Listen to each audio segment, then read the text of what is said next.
Hey guys, this is another analysis of Hebrew because every letter has a specific meaning, so that means whole words are actually explanations of that word. For instance, the Spirit. This is veruach. The vav just means and, so we're going to ignore that and just concentrate on Spirit. Resh, vav, chet. Resh is a person, or what is most high. Vav is to connect, and chet is the inner room or chamber, to cut off from or to protect. So the spirit is when the person is connected to his own inner chamber. When he's protected by his spirit, he's protected by, pretty much what's truly guiding his body. Okay? And said, Vayomer. Vav, once again, we're not going to pay attention to because it means and. We have Yud, Aleph, Mem, Resh. Yud means a hand or like a deed done. Aleph is God. What is first, the leader. Mem is the waters or the deep or the many.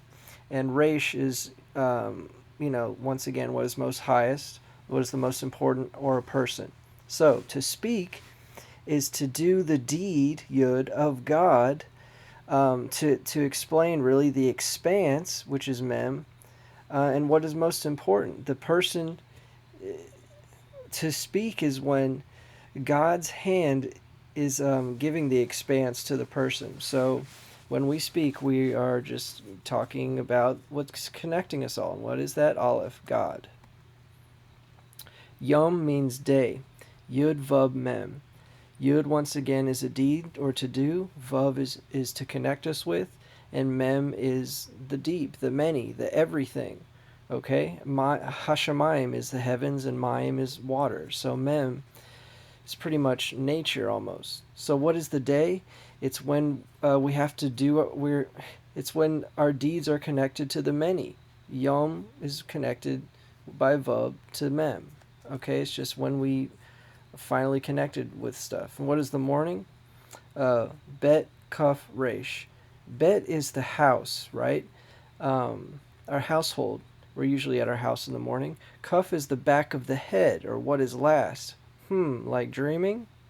And Resh is the person, once again. So, in the morning, we're kind of at the back of our head at our house as a person, Resh. Okay, I mean, we're just waking up, we're in the morning, we're just kind of trying to discern our dreams pretty much, okay? That's just my interpretation. All these Hebrew meanings have all been my interpretations. No one's told me anything. It's just fun to think about, okay, y'all? You know, the evening, and the opposite of the morning, obviously, is ayin, resh, bet. Ayin means to experience and to understand. Resh is a person, and bet is the household, or within, or amid. So at night is when we understand things at the house and study. The person studies, understands at the bet, the house. Whereas in the morning, at the house, bet, the back of our head, the cuff of our resh is at work because we're it's kind of early to be talking about the New World Order. You know what I mean? So the morning is about the back of the head ruling the person, and the evening is about actual understanding. After our hard day's work is done, our yom, our deeds connected with the massiveness, we understand and experience things now during the night. A seed is zera, tzera, zayin, which is to cut down. Resh is a person, and ayin is to understand, once again. So when we plant a seed, we're cutting something down, and the person understands and plants a seed.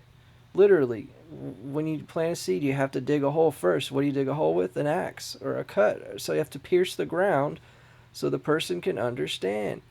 That's what planting a seed means, metaphorically and literally. It's insane. The word ben is son. So bet is vav. Bet is a house, and nun is the fish. So we're all sons of God. So that means we're the house of the fish, just like Jesus says. Shabbat, rested, like the Sabbath.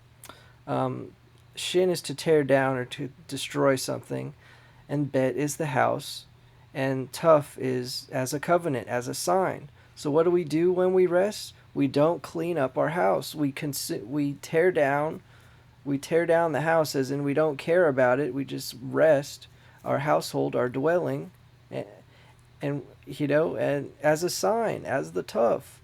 Shin is tear down, Bet is the house, and Tuf is as a covenant sign. This is insane. In Eden, Eden.